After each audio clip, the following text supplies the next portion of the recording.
राजकुमारी के रूप यौवन पर आसक्त हो दैत्य दंभिकासुर उसे अपनी गुफा में उठा ले जाता है। राजकुमारी चंद्रकला का रो रो कर बुरा हाल था। उस बेचारी की तो किस्मत ही खोटी थी। कितने सालों तक वो उस नाग के चंगुल में फंसी रही। कुछ ही दिन पहले नाग से आजाद हुई थी। सोचा अब जिंदगी अच्छे से गुजरेगी, पर अब दैत्य दंभिकासुर ने उसे अपनी गुफा में ला पटका। ना तो उसके आंसू रुकने का नाम ले रहे थे और ना वो किस्मत को कोसने से। उसकी मनमोहक सुंदरता से अभिभूत दैत्य ने उसके साथ किसी प्रकार का बल प्रयोग नहीं किया। वह उस अद्भुत नारी को जबरदस्ती नहीं बल्कि उसकी सहमति से प्राप्त करना चाहता था। दंभिकासुर ने राजकुमारी से कहा, या तो तू अपनी मर्जी से मेरे साथ रहने के लिए सहमत हो जा, अन्यथा आजीवन तू ऐसे ही मेरी कैद में सड़ती रहेगी। दैत्य की बात सुन राजकुमारी चंद्रकला गुस्से से रोती हुई बोली, मैं तुम्हारे साथ रहने से पहले मरना पसंद करूंगी, और अगर तुम ये सोचते हो कि तुम मुझे यहाँ उठा लाए तो मैं तुम्हारी हो गई तो ये तुम्हारी सबसे बड़ी भूल है। मेरा पति मुझे ढूंढते हुए यहाँ जरूर आएगा और वो तुझे छोड़ेगा नहीं।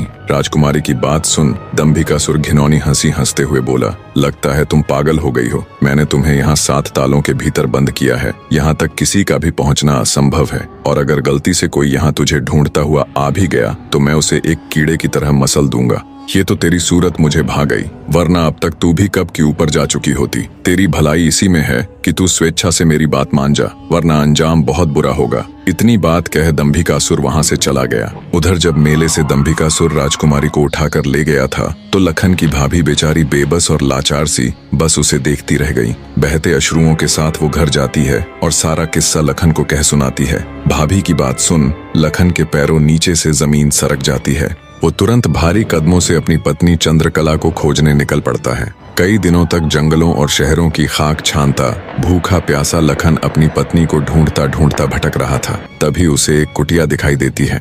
थका हारा लखन जब कुटिया के अंदर जाता है तो उसे अंदर एक साधु बाबा दिखाई देते हैं। लखन उनको प्रणाम कर वहीं बैठ जाता है। लखन की हालत देख महात्मा जी ने पहले उसे अच्छे से जलपान कराया और फिर बोले, बेटा तुम कौन हो और यहाँ जंगलों में क्यों भटक रहे हो। तब लखन महात्मा जी को अपनी सारी व्यथा कह सुनाता है। लखन की सारी दास्तान सुन महात्मा जी बोले, बेटा तुम जिस राक्षस की बात कर रहे हो उसका नाम दैत्य दंभिकासुर है। वो जहाँ भी जाता है तबाही मचा देता है। आज तक उसे कोई भी परास्त नहीं कर पाया। जिसने भी उससे मुकाबला करने की कोशिश की वो पत्थर का बन गया। इसलिए मेरी सलाह मानो और वापस अपने घर लौट जाओ, इसी में तुम्हारी भलाई है। उसके पीछे जाकर क्यों अपने प्राण गंवाते हो।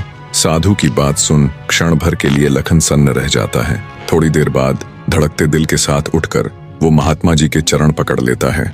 उसकी आंखों में डर और साहस के मिश्रित भाव थे। बने रहे।